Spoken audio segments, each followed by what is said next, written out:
শিয়া চিনেন?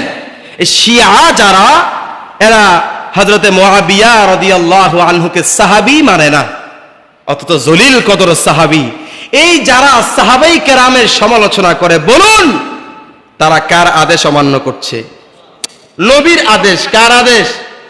এখন যে নবীর আদেশ অমান্য করে সাহাবীদের সমালোচনা করে, তারে কি আল্লাহর ওলি বলা যাবে? তার কি মুসলমান বলা যাবে? ইমানদার বলা যাবে না। সাহাবাই কেরামের কেমন মর্যাদা!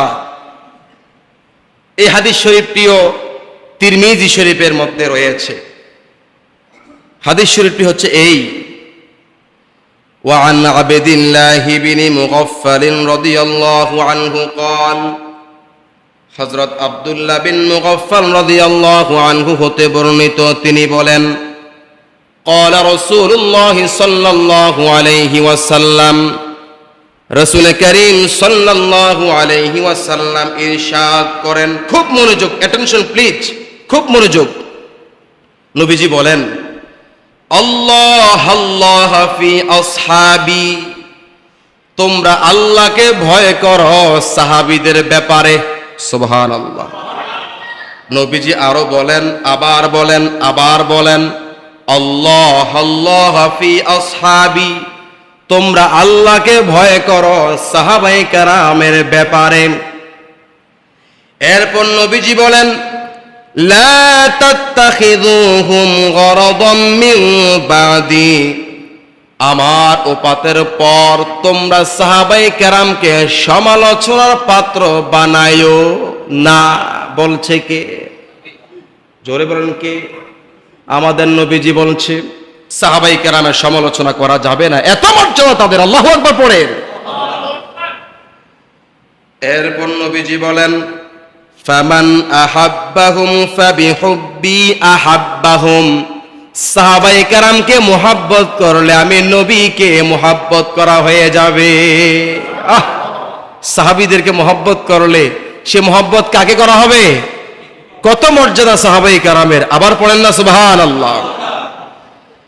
এরপর নবীজি বলেন, ওয়ামান আবগাদাহুম ফাবিবুগদি আবগাদাহুম, সাহাবায়ে কেরামের সাথে হিংসা করা আমি নবীর সাথে হিংসা করা। এখন এই শিয়া যারা, তারা যে হযরতে মুআবিয়া রাদিয়াল্লাহু আনহুর সাথে হিংসা করে, ওনাকে সাহাবী মানে না, তারা হিংসা করে মুআবিয়া রাদিয়াল্লাহু আনহুকে। তো সাহাবীকে হিংসা করলে হিংসা কার সাথে করা হয়? নবীজির সাথে। এখন যিনি নবীর সাথে হিংসা করে উনি কি মুসলমান? উনি মুসলমান না।